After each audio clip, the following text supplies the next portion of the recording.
ববিতা বাংলাদেশের এমন একজন নক্ষত্র যিনি কিনা জীবনে একাধিকবার জাতীয় চলচ্চিত্র পুরস্কার পাওয়ার সাথে সাথে আজীবন সম্মাননা পুরস্কার পেয়েছেন।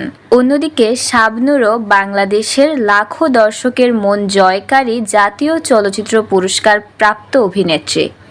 ৭০ দশকের জনপ্রিয় নায়িকা ববিতার রিমেক হওয়া গানে দেখা গিয়েছিল শাবনূরকে।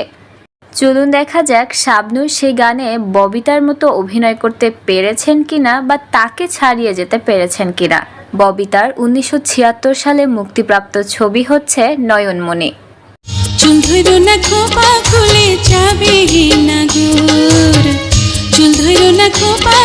অন্যদিকে এই সাদা কালো ছবিটার রঙিন ভার্সন রিমেক করা হয় ১৯৯৮ সালে রঙিন নয়নমণি শিরোনামে।